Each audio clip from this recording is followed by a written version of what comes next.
Going on, everybody? Mitch from Red Mountain Outfitters again for our next video. Um, so before we get started on the brochure talk, we're just going to do some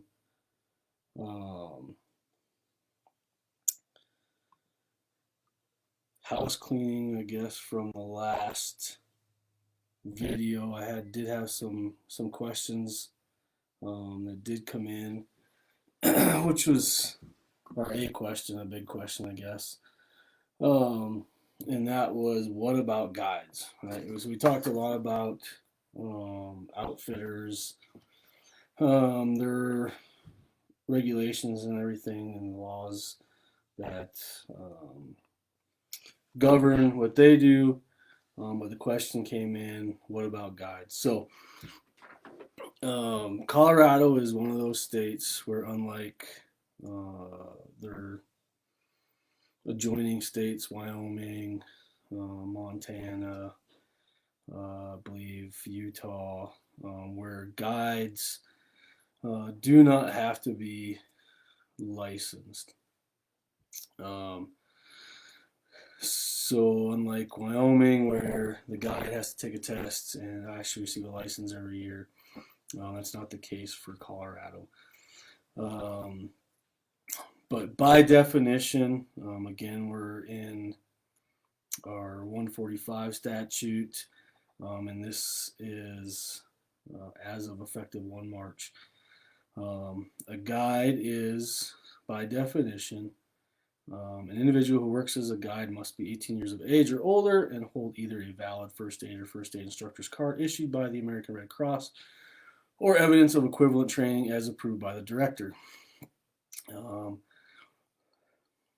individual who violates a subsection commits a civil infraction and is in violation of Article 145, which is our article that governs us. And anybody who is under that, which means their work will be suspended pretty much as a guide.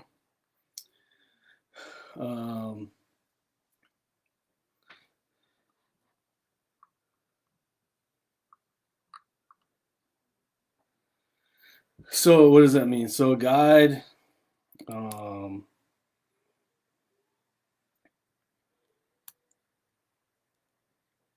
you have to work for an outfitter in the state of Colorado. So we can't just go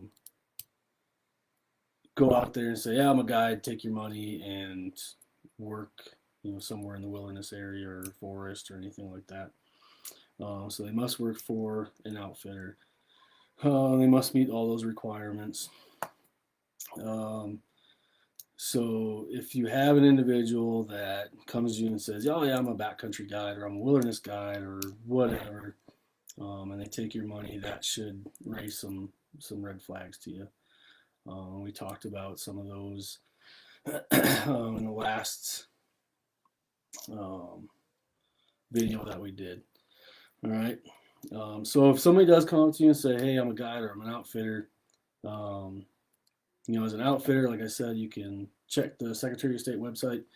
You can run the outfit name. You can run the outfitter license to see if it's active or suspended or expired, whatever. Same with the outfit. You can type in the outfit name, and you can check to see if they have, if they're still in good standing, if they have any violations against them, any complaints. Again, you can check to see if the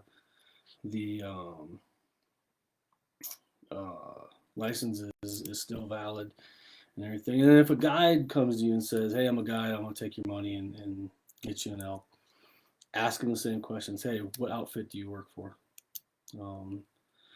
That's going to be a big indicator. If they say they don't work for an outfit and they're trying to guide you on public land, that's a big red flag. So that was just some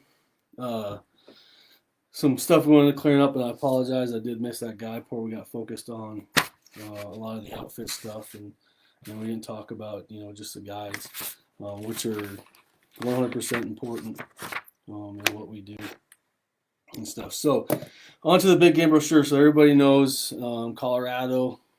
We just had the draw open up. So the draw opened up on Tuesday. All right, and you have till 8 p.m. Mountain Time on April 5th to get in your applications. So this is the big game brochure that Colorado publishes about mid-February every year. And what this does is this outlines all our big game species minus turkey, mountain lion, and your sheep and your goats. Those are going to be handled in a separate brochure. All right, so these handle our deer or elk, or pronghorn or moose and or bear species. All right, so all the laws and everything that govern what we do is in this brochure. And this brochure can be intimidating for a lot of people who have never hunted Colorado or Western hunted and understand our code system, which is like Braille to most people. All right, so we're just gonna kind of just go through a couple pages. We'll talk about some of the stuff that you can be looking at as far as the maps and the codes and everything, and some of the updated regulations for 2022 and our big games season coming up. So we'll just jump right into this as you go through the pages. And if you have one, you can follow along. If you don't, you can go to the CPW website. You can download it from the CPW website, so you have a digital copy of it. And after the video, you can go do that, pull it up or whatever, go through it and look at some of the things that we talked about. I'm not sharing my screen right now just because I'm on both Instagram and Facebook. So if I did share it on Facebook, Instagram wouldn't see it, vice versa. But I am learning some new streaming stuff to hopefully integrate all of this. All right, so as we go through the first couple of pages of the brochure, and you're looking at them, it's gonna cover a lot of information, right? So we're gonna talk about what's new for 2022, and that's what I was talking about, some of the new regulations. It's gonna give you all the hunt dates, season dates. It's gonna give you all the important dates for your draws. It's gonna lay out some of the definitions, general laws, the fee requirements, all your general stuff. And once you get past that, that's when you get into like all the species stuff. All right. So as I said, as we get through the first couple pages, one of the big things is like big changes for 2022, right? So Colorado is on a 5-year, they call it like a 5-year hunt schedule, where they try to keep all the same laws or for your species and everything for 5 years.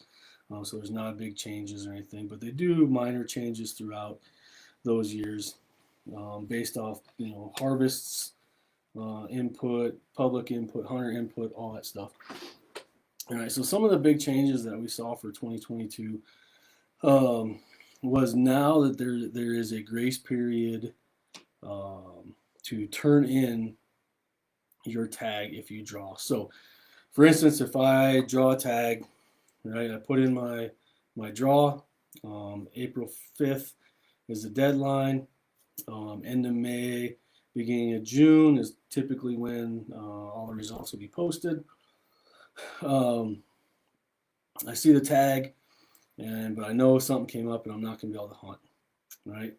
So what Colorado did is they have a grace period now, which you can turn in that draw from the primary draw. You can turn in that tag and receive all your preference points back and everything, just like it never happened. All right, but you have to do that before 6 June. All right, so if you're looking at possibilities of not having time for that draw and you do draw, just remember 6 June. All right, that's the cut. After 6 June, then you're paying everything, your preference points are taken, all that good stuff. All right. Another big change we had was license fee exchange.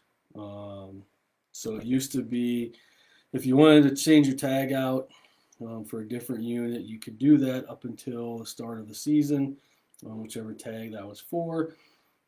And it could cost 50% of the price of the tag or up to $25, but no more than $25. Now it's just a flat fee of $5.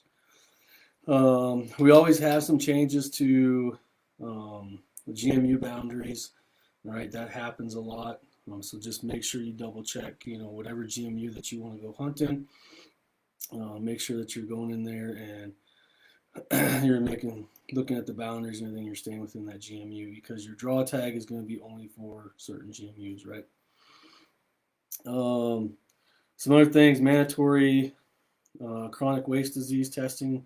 Right, there's always going to be some GMUs where you're mandatory. You're going to have to get your harvest tested for CPW or CWD. I'm sorry.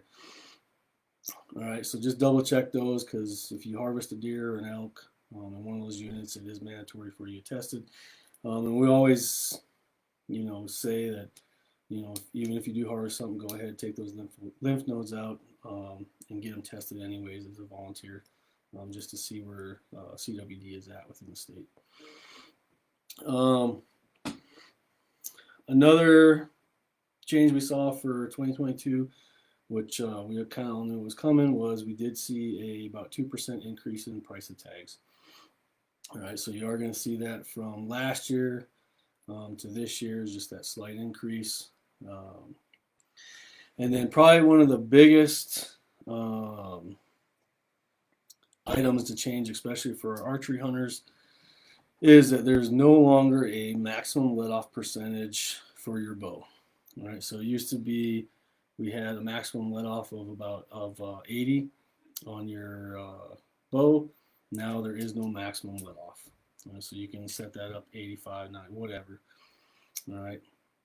And even though I never saw anybody ever get tested for it or checked for it, it was one of those laws that was on the books for a while, and they finally just kind of gave up on it and passed it. All right. So those are some of the big changes that we got for 2022 coming up. All right. And as we move through this brochure, like I said, we're going to have some definitions. And one of the big definitions that we probably should talk about is a qualifying license, right? So when you put in for the draw on the CPW website, all right, it's going to tell you that you must purchase a qualifying license.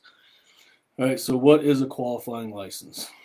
All right, well, on page 4 of the brochure, they're going to break that down for you. They're going to tell you that the qualifying license is an annual resident, non-resident small game, annual resident combo small game fishing, annual resident senior combo small game fishing, resident, non-resident spring turkey, resident, non-resident fall turkey, resident, veteran, lifetime combo small game fishing. And if you are a resident of Colorado and you are 50% or more disabled, please apply for that.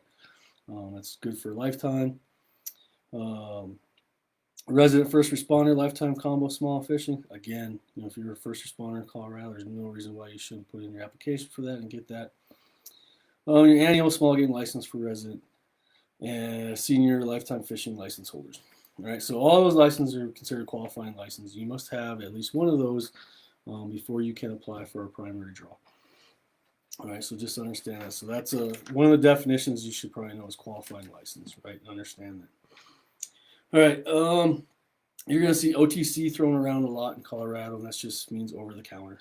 All right, so that means that those identified game management units, GMUs, all right, as OTC units, you can walk into any business that can issue license, and you can buy a license. So you can walk into Walmart, you can buy an over-the-counter elk license. Right there, right? And that's not all the units in Colorado. That's just a certain amount, and it's all on a map in here. All right. Another big definition we're going to talk about is preference points.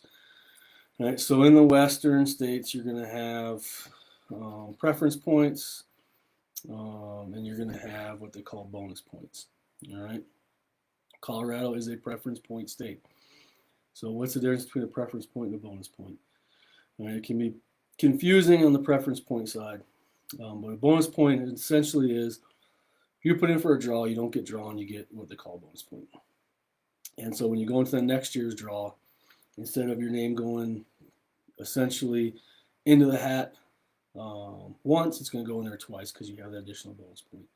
And you just kind of accrue bonus points until you draw. Once you draw, those bonus points go away. All right, so you're back to 0. Preference point is very similar in the fact that you put in for a draw, you don't draw, you're awarded a preference point. All right, and the preference points, they just kind of build up just like that. But the way the preference point system is utilized is, they'll look at, say, a GMU. There's 20 tags, and they're going to look at, the individuals that have, put in for that unit, and they have, the top 20 preference points. So one guy might have 30, the next guy, might have 29, the next guy might have 29, so on and so forth. They're going to allocate those 20 quotas to those top 20 preference holders. All right. And then once those individuals draw, boom, their stuff goes away. They're back to 0 again. But you do build those preference points every year. And the great thing about most of the Western states with preference points is if, say, you can't hunt that year, you're out of state, there's an option to where you can just buy a preference point. All right, so you don't have to put in for the draw and put up a bunch of money for that. You can just go in there and choose to just buy a preference point. All right, and when you do go in there and you do start getting into the draw, understand there's Colorado specific. There's going to be a little box there that you check at the bottom for some species that says, if I do not draw, I would like a preference point. All right. Or the box might say, if I don't draw, I don't want anything. All right, but always check preference point. I mean, it doesn't cost a whole lot to add a point or anything to your profile. All right. So those are some of the big definitions to go over. All right, and then as we move through, all right, and we're looking, as I said, there's just a lot of different rules and everything for hunting and stuff, so just be aware of those rules. But now we're going to get into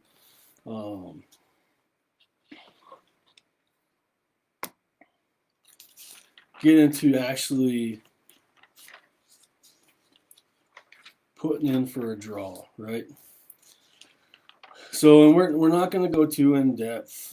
There's land preference draws, there's youth draws, there's hybrid draws, there's your primary draw, which that's what we're concerned about right now. And after your primary draw, you have your secondary draw, which used to be the leftover draw.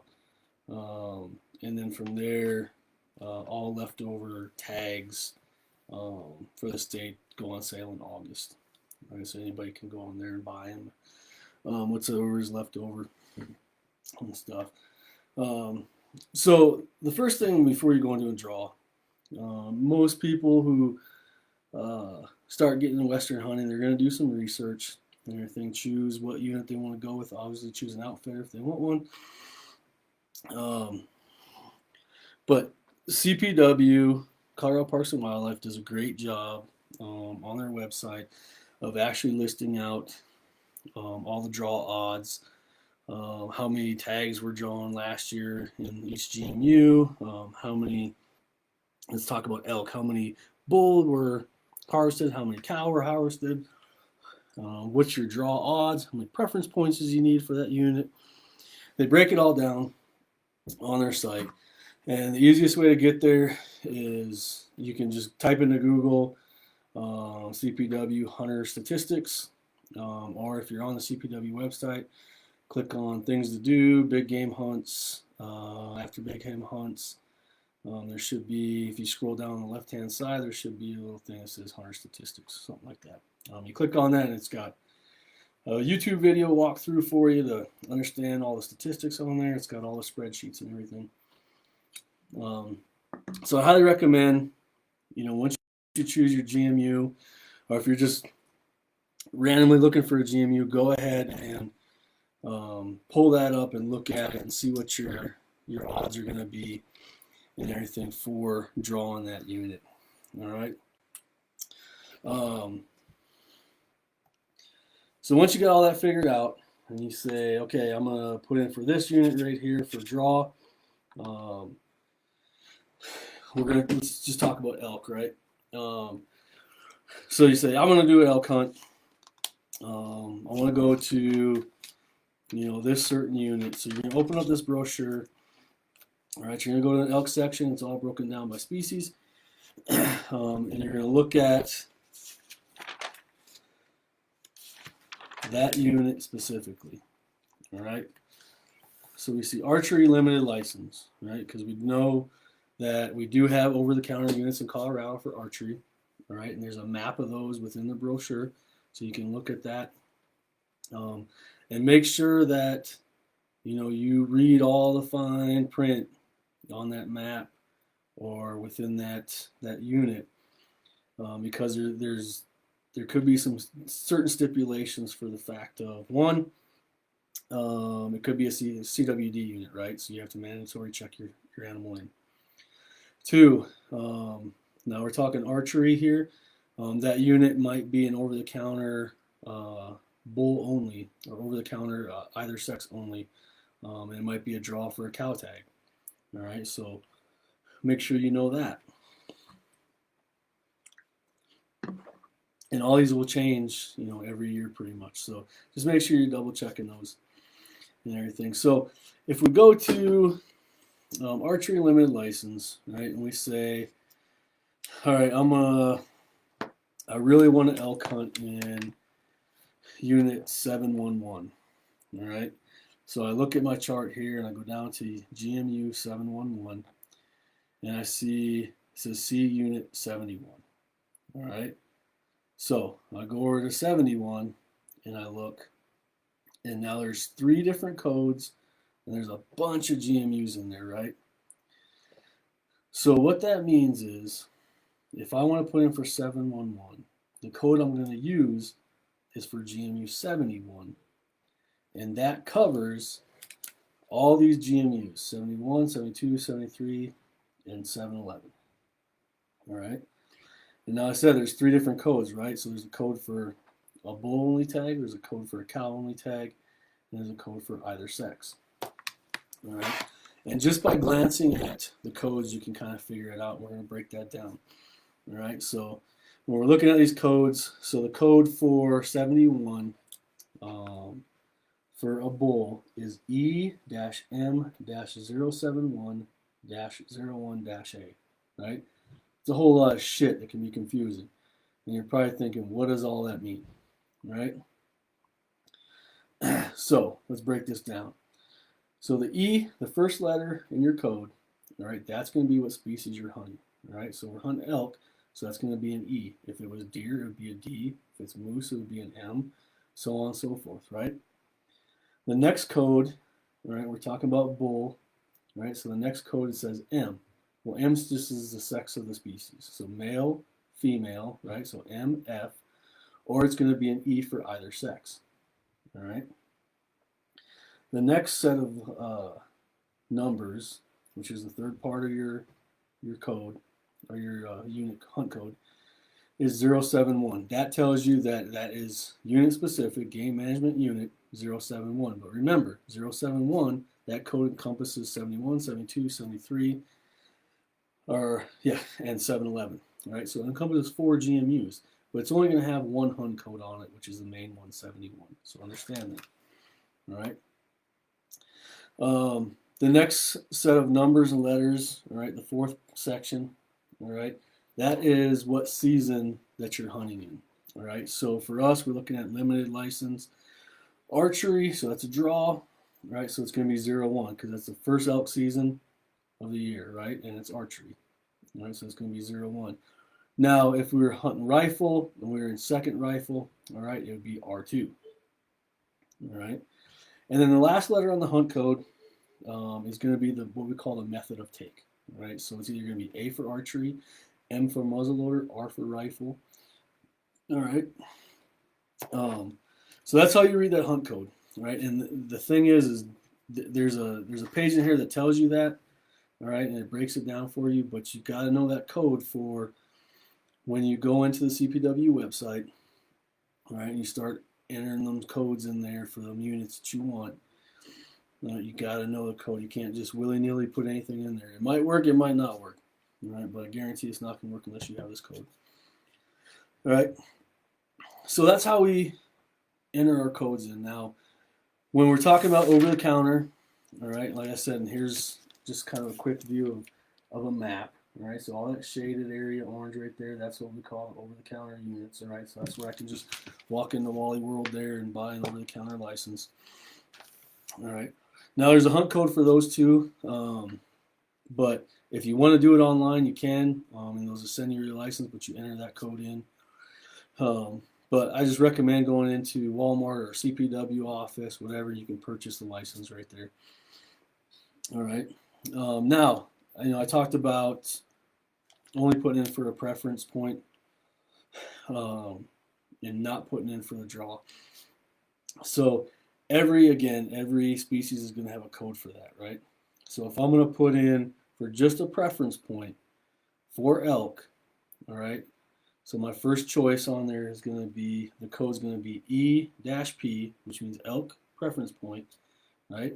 And then all the rest of the letters or the numbers that we talked about in between, they're all going to be nines, right? And then the last code that we talked about, which was method of take, is just going to be P, which is a preference point, all right? And again, that's for all the species. They're going to have their own codes in there for a preference point, all right? So let's just do one more time. Let's go. Let's say we're gonna hunt unit. Oh, I don't know. Let's say unit 24. All right. All right. So I look on here. I see unit 24. So see unit 23. So I just bump up to unit 23, and I notice that unit 23 covers for either sex. Covers 12, 23, 24, and then there's stipulations on there as far as how some of the units are separated by the White River. All right, so it could cover 23 south of White River, 24 north of White River, and then same on the other one. Okay, so you just got to read those codes in there to understand that. And then one other thing to talk about is when you look at the code box in there, the GMU box, it might have a bear paw in there. So we have recognized in Colorado that we have a lot of bear. So some units you can actually get a what we call add-on tag for bear, which means you bought an over-the-counter elk tag or you drew an elk tag, and that unit specifically says that you can have a add-on tag, right, for bear, so you can actually pay without having to draw or anything like that. Pay I think it's $105 now for non-residents, 110 something like that. But you get the additional bear tag. Now the only stipulation with that bear tag is it has to be the same method of take as your elk tag. All right, or your qualifying tag, which is your elk tag or your deer tag. All right, so if you drew a deer tag or an elk tag for archery season, or you bought that over-the-counter archery tag, and you have the bear print within that unit, you add that bear, you have to take that bear by archery. Right? You can't just switch out and try to take it by rifle. All right, so that's the stipulation for the add-on tags. All right, so that's how you read your hunt codes. All right, and like I said, it can get really confusing. It can really be a deterrent for people who are trying to get into hunting out here, because people get pretty nervous and everything. All right, I'm filling this stuff out.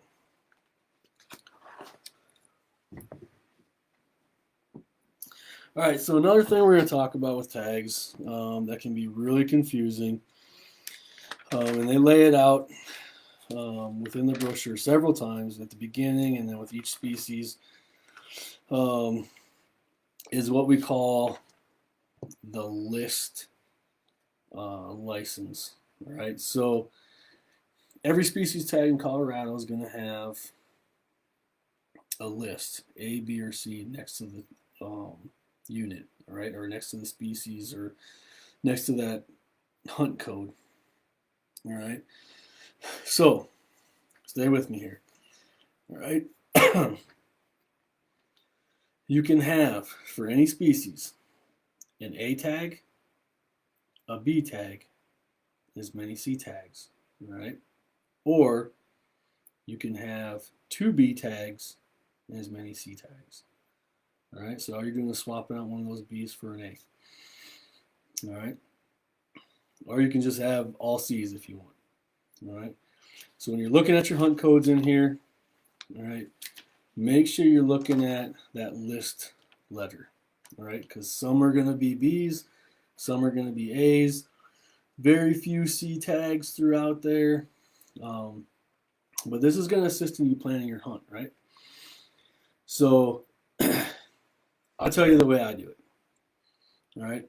I know everybody's watched all them videos and everything, and everybody wants to take a bull by bow, right? Everybody wants to take a big 6x6 bull with archery equipment in a beautiful meadow, just stand there broadside, bugling, yada, yada, yada, yada, yada. I'm going to tell you that doesn't have much except for on the Outdoor Channel. Right? And think about if you go ahead and get that archery tag that's an A, you don't fill it, right? A majority of your rifle tags when it comes to elk are going to be A tags, right? Which now you've already pulled an A tag, so you can't have another A tag, right? So some things to think about. If you're looking to fill your cooler with meat, right, I recommend doing a cow only over the counter archery tag, which is a B tag, right? You hunt that. If you get it, great. All right. If you don't, that's okay. Because understand that we have 4 rifle seasons, right? Not counting the plains season. We have 4 rifle seasons: 1, 2, 3, and 4. Rifles 1 and 4 are draw. Rifles 2 and 3, there are over-the-counter units. All right. Those are A list A tags.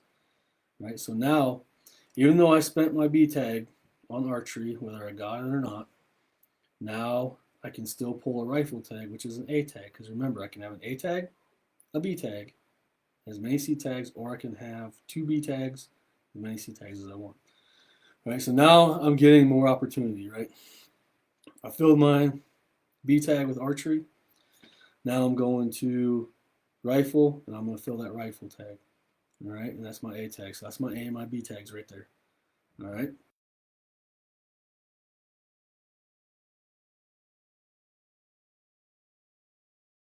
And everything. Now, there's nothing wrong if you want to go for that trophy 6x6, 380 plus bull. Just remember, build your preference points. All right. Know the unit that you want to apply to. If you want to use an outfitter, make sure you're talking with that outfitter and letting them know your expectations, and hopefully they're going to let you know their expectations. And go for that A archery if you like.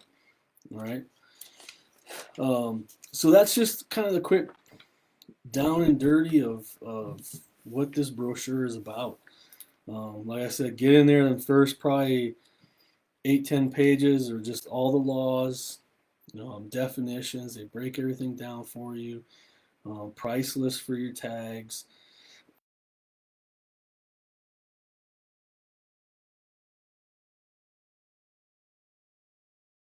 Right, and each section is going to break it down for you again. They're going to tell you what your dates are for your season. It's going to break down the list license, A, B, or C. It's going to break down your hunt codes for you. It's going to break down any new laws that came out for that species specifically, or the GMUs that it manages in. And maps. There's tons of maps to look at for over-the-counter, CWD, mandatory testing, anything like that. And at the back of the page, which is really great, or the back of the brochure.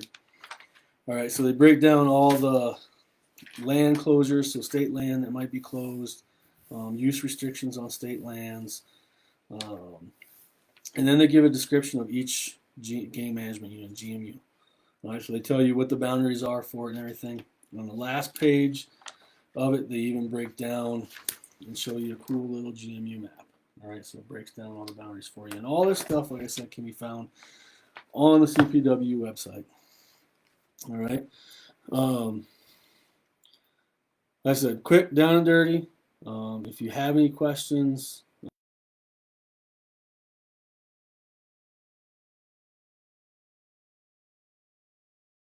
if not, you can go ahead and give us an email or shoot us a message on one of our social platforms.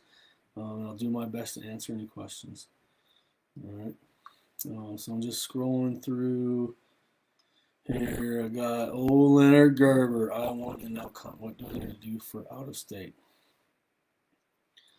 All right. So everything we just talked about, Leonard, that's what you're gonna do. Right. You're gonna find where you want to hunt at. Start building preference points if it's going to take preference points. And you know that by going to the hunter statistics page on the CPW website. If you're going to use an outfitter or want to use an outfitter, go ahead and contact that outfitter. Let them know your expectations, what you're looking for, how much you're willing to spend, and then set your hunt up.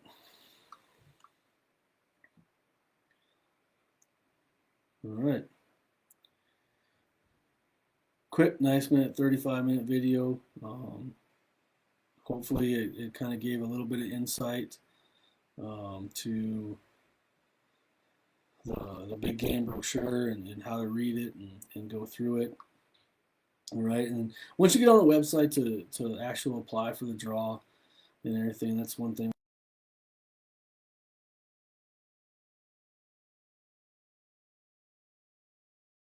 The primary draw that didn't get filled by anybody. All right. And then after that, then everything left over is going to go on sale in August.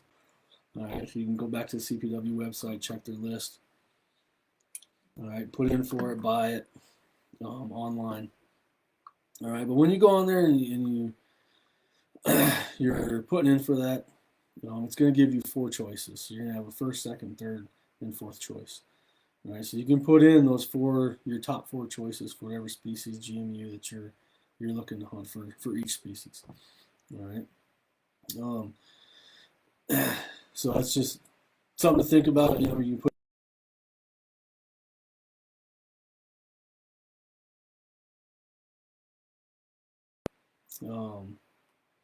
and leave it at that. All right. Do I have any questions going forward? I know this is a lot of stuff to look through and all the codes and if you're not somebody that deals with it on a daily basis or yearly basis, then it can be hard to decipher and get through and some outfits, to be honest, and talk to your outfitter, some outfits will handle client accounts for them. All right, so they'll kind of just get the feel of what the hunter wants, or the hunter will tell them, their expectations, and that outfit will just kind of handle their account for them and put in for, preference points or put in for whatever unit they want and everything and manage everything for them. All right, and then there's websites that'll do it for you too. Hunting Fools will do that stuff for you at a cost. Remember that. It does cost extra money.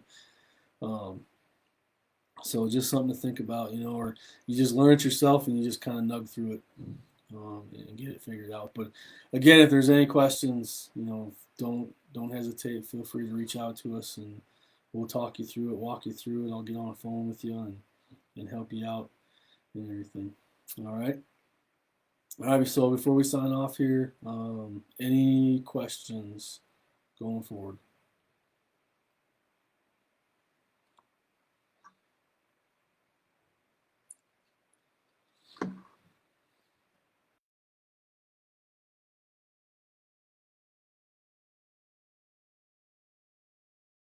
Um, oh, Jay, what's the web address for your site? Hey, great question, Jay. So our website was supposed to be up this past Tuesday, but the people that manage our website for us and everything, they had a water main break, so I guess it ruined a bunch of servers and all kinds of stuff and everything. So our site is not up. If you do go to it, it's just gonna say under sorry or under construction or something like that. I can't remember, but it's gonna be ruggedmountainoutfitters.com is the actual web address. Um, but like I said, they had a bunch of technical stuff that happened this week. So hopefully next week they'll get everything fixed and we'll be back up and on the web running and everything. But Jay, feel free to reach out to us. We can't access our one email obviously because of that server problem, but if you just shoot us an email, ruggedmountainoutfitters at gmail.com, we can answer any of your questions. Or shit, you can even give me a call, 719-252-7936.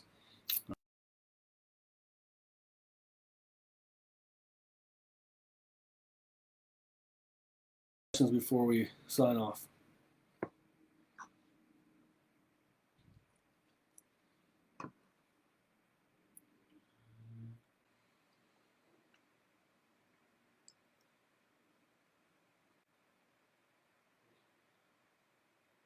All right. Yeah, and thanks again, guys. Appreciate everybody tuning in. I appreciate the comments. If you have any comments or questions afterwards, like I said, just hit us up through email or text, call, whatever. All right. Y'all have a wonderful night.